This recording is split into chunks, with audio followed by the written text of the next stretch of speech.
From Namaste, Namaskaram, Vanakkam. You are watching your ultimate Hindu experience, Sadhana the Inward Path, on SABC3.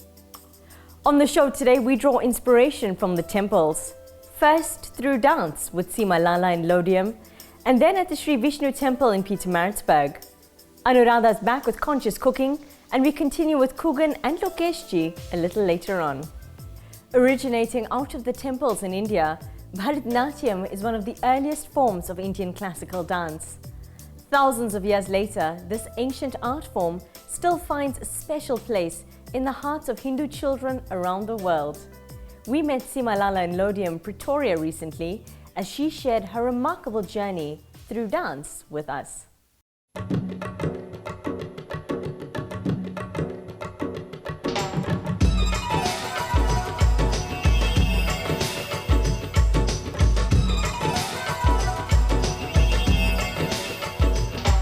I was actually born in Zimbabwe. My mom's from Zimbabwe, my dad's from South Africa, and we lived in Botswana for a long time. And eventually when sanctions were lifted in South Africa, we moved to South Africa. My mom has always had a love for dance and art. So when we came to South Africa, my guru, Srimati Satyabama, was teaching Bharatanatyam dance class at that time. I was 8 years old at that point in time. And over the years, I've developed a love and a respect for the art form and for the system of Bharatanatyam.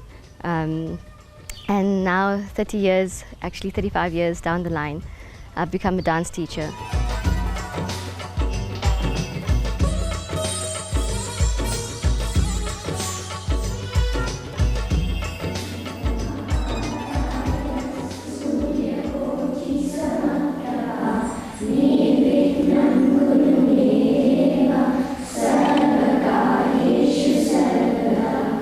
There are a handful of people that are really interested in still maintaining and learning this ancient art form.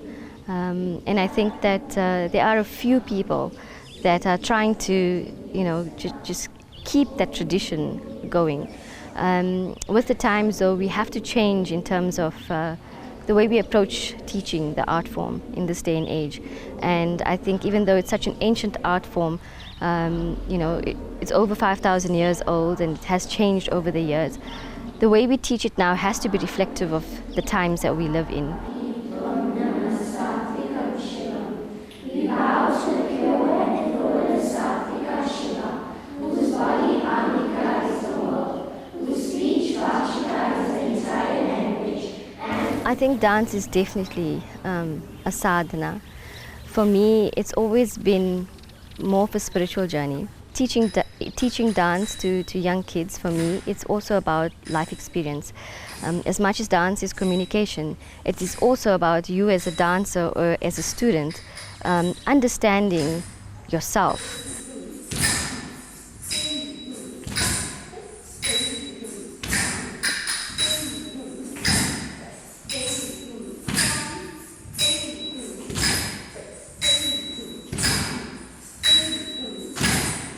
When you dance, also you just give of yourself completely, and it not only gives you an understanding of yourself, it gives you an understanding of the environment that we live in that everything is connected, whether it's nature, whether it's people, whatever it is. I think that that spiritual connection and divinity.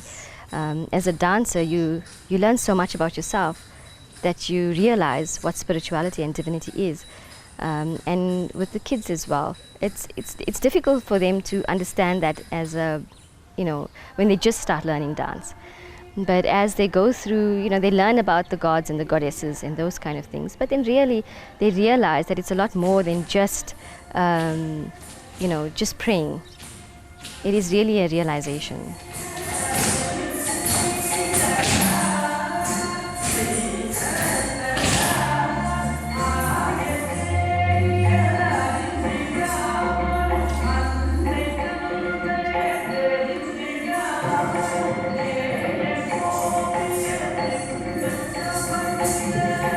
Dance is, at the end of the day, it's a language that you're learning. So they learn basic footwork, eventually learn how to sentence it into paraphrases of dance using expression, mudras, and that's how the teaching process goes. So they learn a little bit of nritta, which is pure dance, and then abhinaya and expression, and then they learn hand gestures, which are mudras, which are eventually put together to tell stories or whatever the subject matter that you're trying to to teach. Yeah.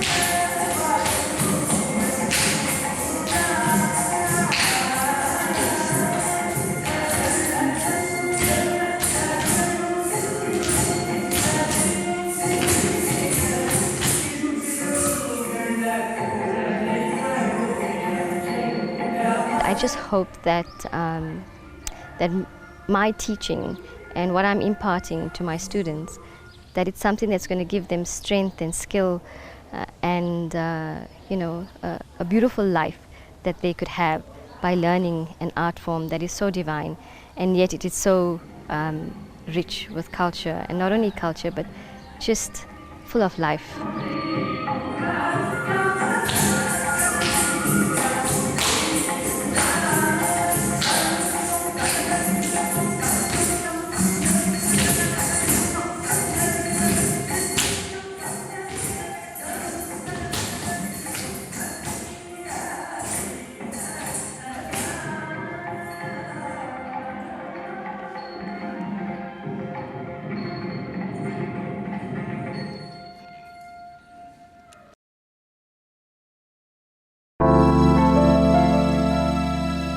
Thank you for joining us. Autumn brings with it some chilly days, so we thought we'd warm you up with some wholesome and yummy butternut soup. Anuradha's coming up with that shortly, but first we visit the 111-year-old Sri Vishnu temple in Pietermaritzburg.